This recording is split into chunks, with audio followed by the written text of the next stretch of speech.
So, a gay man and his dad. I've been saying for, well, for 2 weeks exactly ago today, my dad died. And it wasn't like we weren't expecting it, because we all were. He was diagnosed with terminal cancer very early in the year, right after a holiday in Tenerife, actually. And like I say, died 2 weeks ago.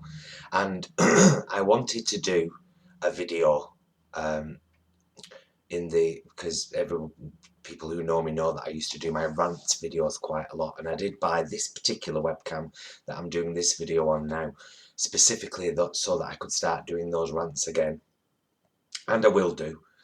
Um, but I wanted to do this video first because I think it's really important.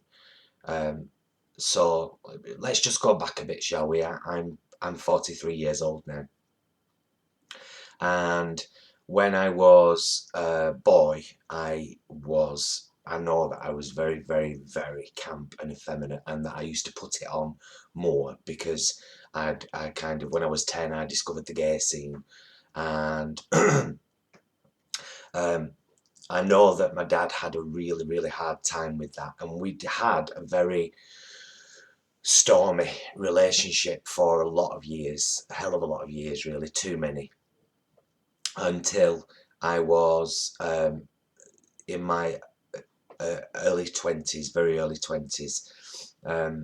We had a fall. Anyone who's seen Show 1 will know that there are two scenes in Show 1 and Show 1 too, with a father and son, and that those scenes are based on exactly what happened in my real life. And what happened was that on New Year's Day, when I was 18 years old, uh, uh, New Year's Eve, I'd been working in a bar with my boyfriend at the time, Patrick, and he was staying at our house, at my parents' house in the spare room, because he'd recently become homeless. And on New Year's Eve, we decided to sleep together because it was New Year's Eve. And on New Year's Day, my dad woke up in the morning and he came in the bedroom and he said, pack a bag and get out. I'm not having any of that queer stuff going on here. Those were his words, exact words. I'm not having that queer stuff going on here. And that's why those words, exactly as they were said, are now in Show 1. And we didn't speak for a couple of years after that, me and my dad. And I used to think when I was younger that my dad epitomised everything that I despised about males. And I'll be honest and say that that's what I used to think about my dad. And then, again, funnily enough, it was New Year's Eve, and I think it was 3 years later. I think I was 21, I think. And I'd been out to the social club with my mum and dad, and me and my dad hadn't spoken all night long. We didn't even wish each other Happy New Year at the strike of 12. And then on the way home in the taxi, we got like a taxi van, because there were quite a few of us, and everybody got out at my mum's house, and it was just me and Patrick and my dad left in the taxi. And my dad turned round again, this is the second scene in Show 1, and said, let's me and you start fresh, son. And I said, all right, Dad, I'd like that. And held out my hand for a handshake, thinking, that's what and he pulled me in for a hug. And I think that might have been one of the very first times he ever hugged me. But from that point forward, we got on amazingly well, brilliantly well. And me and Jason, my now husband, who I've been with for 16 years, I've been on holiday 3 times with my parents and had a fantastic time every time. And when Dad died, he said that, well, before he died, he said that when he couldn't drive his car anymore, he wanted me and Jason to have it because of the work we do with Pink Triangle Theatre. And he was really, really proud of that work. And that's what I wanted to talk about, is that this man, this butch, testosterone-filled man who was a pub regular and a regular horse better, and like I said in his eulogy at the funeral, had mates as butch as the cast of any good western, had gone from someone who couldn't tolerate male homosexuality to completely embracing it because that was his son and he had to. But it wasn't, he didn't embrace it because he had to. This is the thing, he sat in the front row, obviously, at mine and Jason's wedding in 2009. Like I said, we've been together 16 years, but we only got married in 2009. And he sat in the front row and he had tears in his eyes, you know, he had a little cry. And he gave me a hug after and he said, "This was one of the proudest days of my life." And I shall never forget that. And I'll never forget who he was and that he epitomised the fact that anyone can change. And that's now said after the father-son scene, the reconciliation scene in Show 1. One of the other actors says exactly that to the audience. You see, with a little bit of effort, anyone can change. And so I wanted to do this video and be honest and real and true and you know, talk about the reality of what the relationship used to be like with me and my dad, but who he became. And he became a wonderful man, you know, totally accepted. He absolutely loved Dear Alan, a tribute to Alan Turing, which was the first zero-budget short film that Pink Triangle Theatre attempted.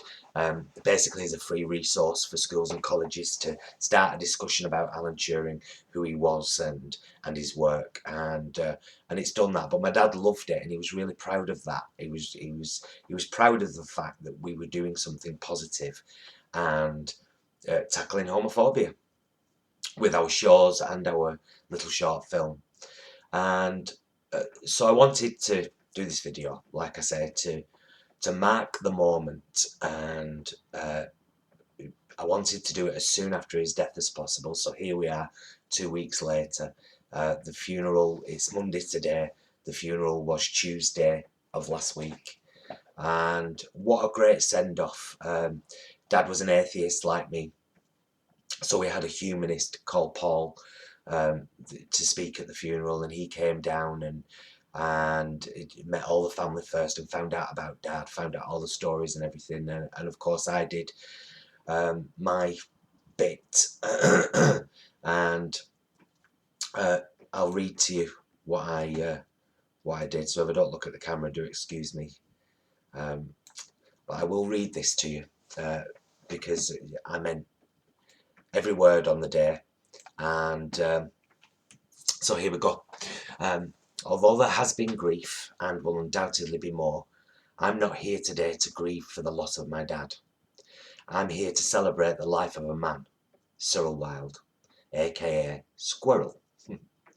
A very complex, loving and funny man with a great sense of humour and a deep love for his family.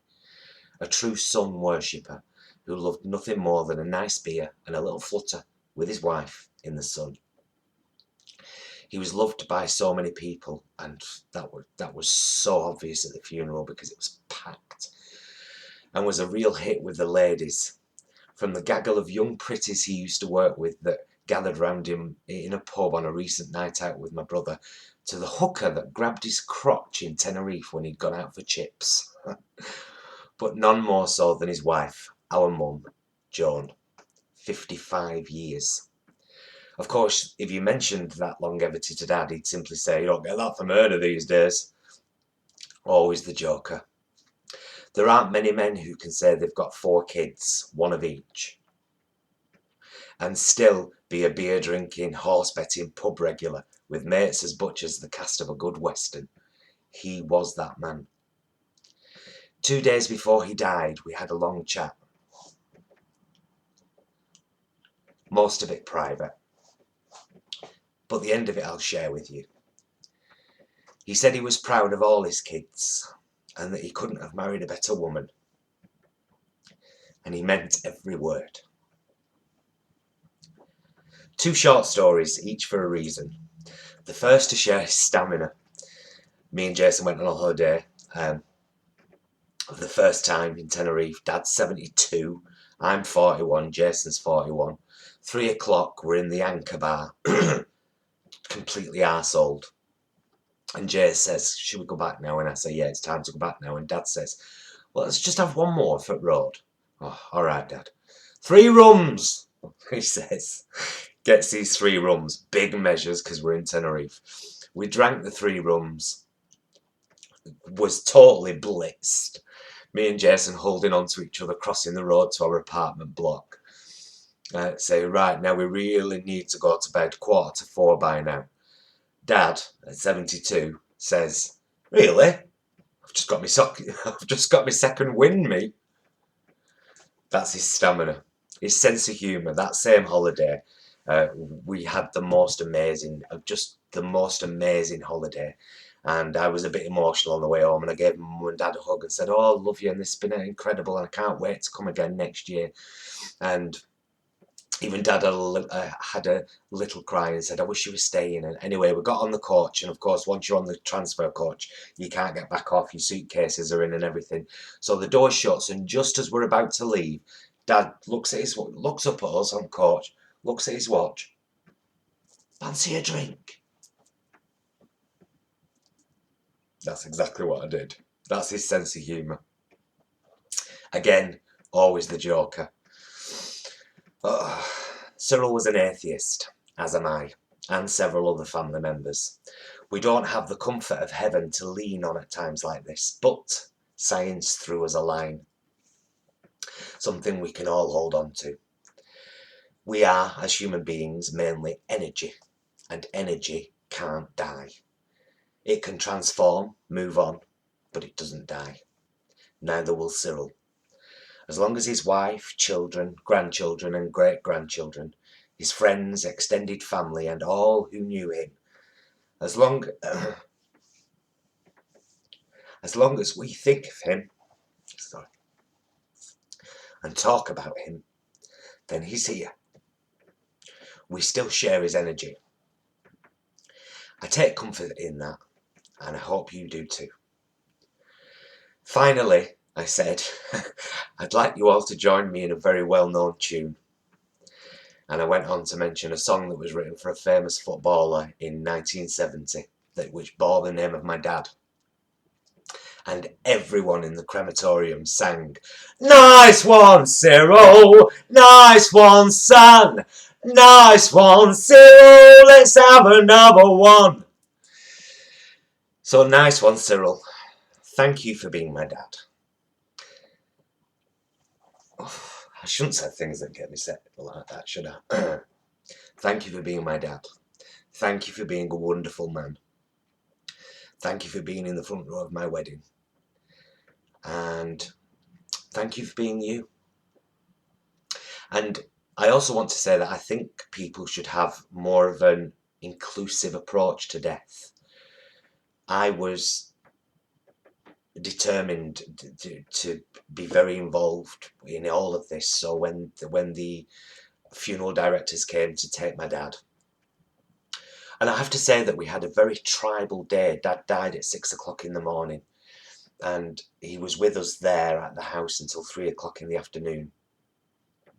That's when the funeral directors came, and when they came, 2 of them came obviously, and all my family who were and are devastated had to go in the kitchen, and I said, no, I want to stay, and can I please help you to put him on the trolley?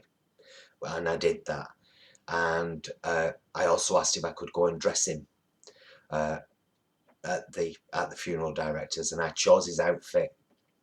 Of course, I asked for everyone's approval, my brothers and sisters and my mum, and everyone was happy with what I chose. And I chose an outfit that he would have worn on a Friday night out with my brother Stephen, because though